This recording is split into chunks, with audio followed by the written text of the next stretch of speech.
सलमान, सबसे पहले तो बात करते हैं इमाम के डिसमिसल पे, फिर आहिस्ता आहिस्ता सबके डिसमिसल को डिस्कस करेंगे। आपको लगता है उस टाइम पे प्रेशर बिल्ड हो गया था बिकॉज बाबर की क्रूशल विकेट गिर गई थी और इमाम ना चाहते हुए भी, यानी हमारा तो एक मसला है कि हम स्ट्राइक रोटेट नहीं करते, लेकिन जिस टाइम पे उन्होंने की बस that has taken his wicket. What is your take on his strike rotation today?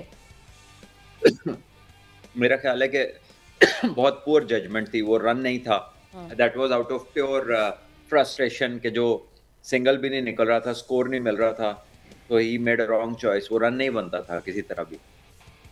और ऑन द अदर हैंड जिस तरह से बाबर आजम आउट हुए, अनफॉर्चुनेट रहे। अच्छा स्टार्ट बाबर आजम ने दे दिया था और जिस तरह की क्रिकेट आज बाबर आजम खेल रहे थे स्टार्ट में ही, उतना मेरा ख्याल तेज उस एंड पे फ़खर जमान नहीं उस टाइम पे खेले थे जितना आज बाबर खेल रहे थे।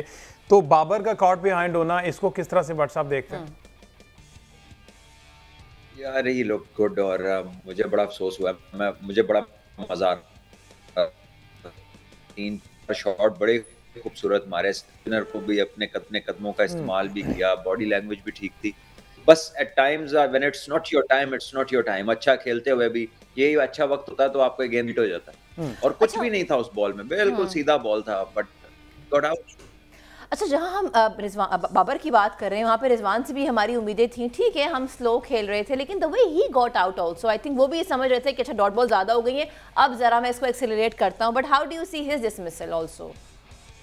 नहीं, मेरे ख्याल में रिजवान और साउद ने मुश्किल वक्त निकाल लिया था, उसके बाद उन्होंने अपनी विकेटें गंवाई हैं। देखिए अभी भी पाकिस्तान के 200 रन हो गए हैं तकरीबन, और अभी 8 ओवर रहते हैं। अगर वो दोनों खेल रहे होते आराम से 270 रन तो आराम से होने थे।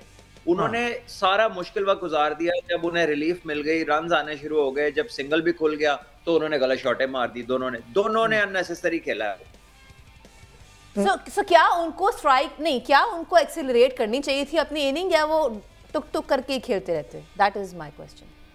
नहीं, वो अब तो ठीक खेलने लग गए थे। अब कहाँ टुक टुक थी, अब तो चौका भी मिल रहा था, सिंगल भी मिल रही थी। तो आखिरी 10 ओवर्स की तरफ लेकर चलते हैं और ये रन होते रहने थे। देखिए अभी भी हालांकि 3 विकेट्स जल्दी गिरे हैं, साउद का और साथ में रिजवान का और उसके बाद तैयब ताहिर का, लेकिन उसके बावजूद 200 रन बन गए। और अभी भी कह लीजिए कि 39 बॉल्स स्टिल रिमेन। ठीक है, so more than 39 yes, 45 balls in total.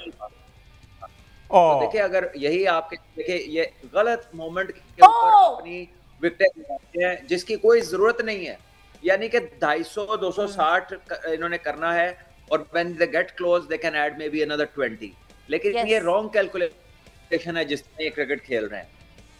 And Salman, while you were talking, we have lost another wicket, and this time we have lost. Salman Ali Agha out हो गए हैं। बहरहाल अब जो प्रॉपर ऑलराउंडर हैं वो आएंगे खुशदिल शाह के साथ, शाहिनशाह अफरीदी और खुशदिल शाह। लेट्स सी दोनों लेफ्टी जो हैं वो किस तरह से इस चीज़ को आगे लेकर चलते हैं। और अब सारी की सारी जिम्मेदारी जो है खुशदिल पे। हमने देखा कि लास्ट मैच में भी खुशदिल ने अच्छा परफॉर्म किया, उम्मीदें तो हैं वैसे खुशदिल से, और जिस एग्रेसिव परफॉर्मेंस की बेस पर खुशदिल को लाया गया है, I hope and I wish कि वो उस तरह से परफॉर्म करें। अहमद सईद साहब अभी तक 20 रन बना लिए, 21 गेंदों पर 1 छक्का है, चौका कोई नहीं है, तो 95 के स्ट्राइक रेट से देखिए मेरा ख्याल है कि खुशदिल शाह को अगर अपने आप को मनवाना है और अपने आप को तस्लीम करवाना है कि उनकी सिलेक्शन दुरुस्त थी, तो इससे बेहतर क्या सिनेरियो उनके साथ गो कि उनके पास अब ये लग्जरी मौजूद नहीं है कि उनके साथ दूसरे एंड पर कोई एस्टैब्लिश बैट्समैन हो।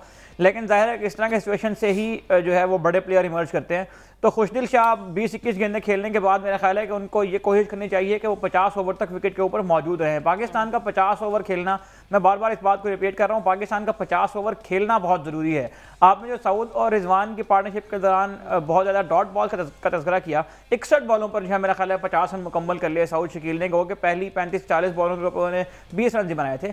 लेकिन ये ओडीआई क्रिकेट खेलने का हमेशा से यही मेथड रहा है, और जब तक आप 50 ओवर पूरे नहीं खेलेंगे उस वक्त तक आप कैसे कंपैटिबल टोटल दे सकते हैं। हम बार बार इस बात के ऊपर तज़किरा कर रहे थे कि टॉप 6 को ये 50 ओवर अगर खेलने हैं तो ऑटोमेटिकली, अगर वो टॉप 6 खेलती है तो ऑटोमेटिकली हम वो फाइटिंग टोटल बनाने में कामयाब हो जाएंगे। तो खुशदिल शाह को जो है अफरीदी भी आउट हो गए, और he got out on golden duck। नहीं अभी खैर रिव्यू लिया, लेकिन अपेरेंटली ऐसा लग रहा है आकिब के ये भी सीधा विकेट्स के अंदर है। और शाहिनशाह अफरीदी यहाँ पर हमेशा स्ट्रगल करते दिखाई देते हैं, क्योंकि सिर्फ एक ही शॉट आता है, घुमा दिया, अगर चला गया तो ठीक है, चले तो चांद तक वरना शाम तक।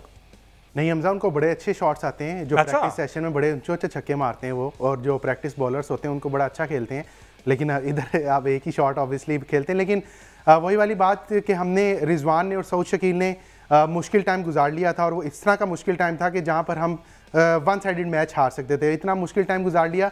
और ये जो सारा सिनेरियो है, ये आप अगर आज का मैच आप निकाल दें, आप पिछले तकरीबन 1-1.5 साल से देखें, वनडे में हम हमेशा ऐसे जा रहे हैं कि हमारे जो प्लेयर्स होते हैं वो मुश्किल टाइम गुजार देते हैं, लेकिन जब मुश्किल टाइम गुजार के एक अपनी टीम को अच्छी पोजीशन पे लेके जाने का टाइम होता है, वहाँ पर या तो ये इस तरह अजीबोगरीब किस्म की शॉट मार देते हैं, या जो है वो अपने सेंसेस खो बैठते हैं, जिसकी वजह से जो है वो कट्ठे आउट हो जाते हैं। आज भी अगर मिडिल स्टंप ये हो गया जी, आउट हो गया, ऑफिशियली अनाउंस कर दिया गया। Salman wants to add something. Salman, आपने देखा डिसमिसल अभी शाहीन का, what is your analysis on this now?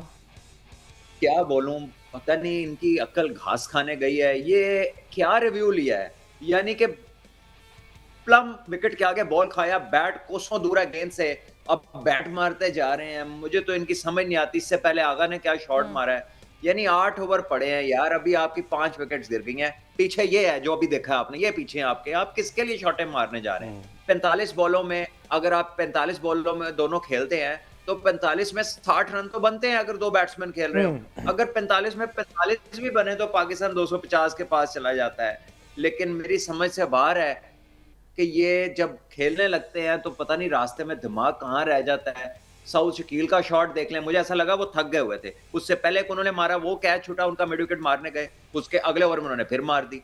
इसी तरह रिजवान ने जो शॉट मारी, it was a no brainer. और अभी जो आगा सलमान ने खेला है उसकी समझ नहीं आई मुझे। I am very disappointed to see कि इतने क्रिकेटर्स जो खेले जा रहे हैं। अब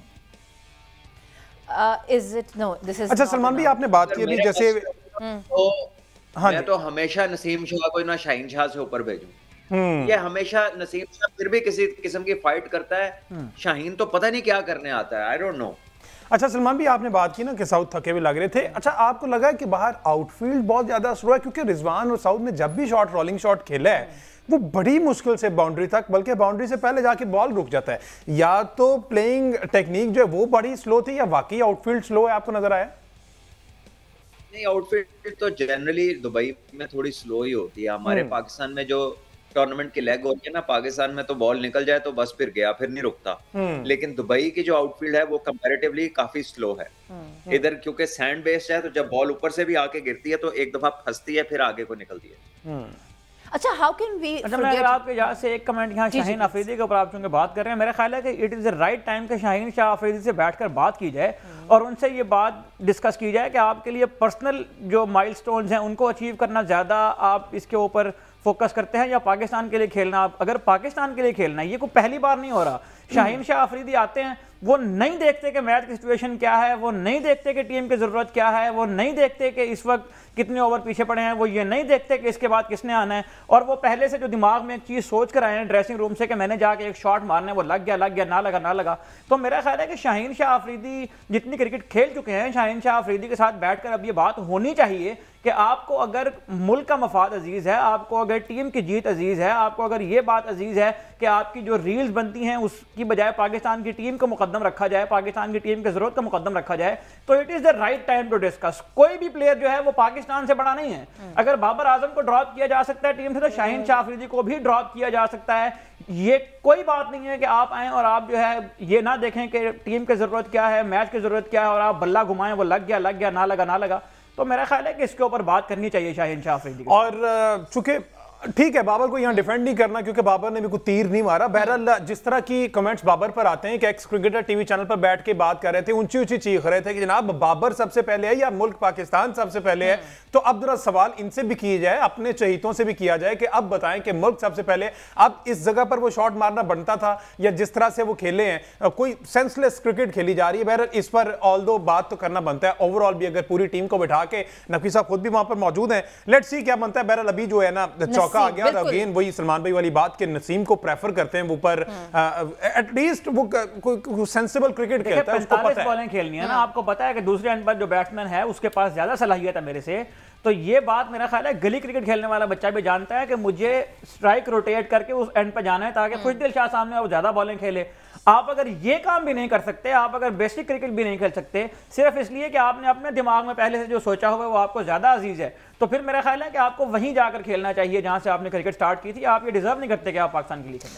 अच्छा, ये चूंकि आप विकेट्स दिखा रहे हैं सलमान भी, ओवरऑल अगर देखा जाए तो कुलदीप यादव ने 2, जडेजा ने 1 और अक्षर पटेल ने 1, तो apparently Hardik Pandya 2, medium pacer है। अपेरेंटली ऐसे ही लग रहा है कि वही आप वाली बात के विकेट स्लो है तो ज्यादातर ये हेल्प रहेगा बॉलर्स के लिए, स्पिनर्स के लिए और मीडियम पेसर्स के लिए। अब पाकिस्तान के पास जो स्पेशलिस्ट है वो एक ही है, अबरार। अभी तक जिस तरह का विकेट ने बिहेव किया, आप समझते हैं कि अबरार की जो मिस्ट्री जो स्पिन बॉलिंग है वो इन बैटर्स को तंग कर पाएगी इस कंडीशन में जो आज विकेट की है? देखिए, अगर स्पिनर्स अच्छी जगह पे बॉलिंग करेंगे तो यहाँ पर फिर बैटर्स को रिस्क लेना पड़ेगा। मेरा ख्याल है कि सिवाय तैयब ताहिर की विकेट के हर विकेट पाकिस्तान ने खुद दी है। हर विकेट जो है ना गलत टाइम पे गलत शॉट खेली है और बस अल्लाह ही हाफिज है, मैं तो ये कह सकता हूँ। और शाहीन तो खैर लेग बिफोर हुए, इनको तो समझ ही नहीं आया कब बॉल अंदर आ गया। सलमान लेकिन इनको देख जो अफसोस होता है कि ये इतनी मतलब अजीब थिंकिंग, काम ही नहीं है। आप मिडिल स्टंप के आगे आप में गेंद खा के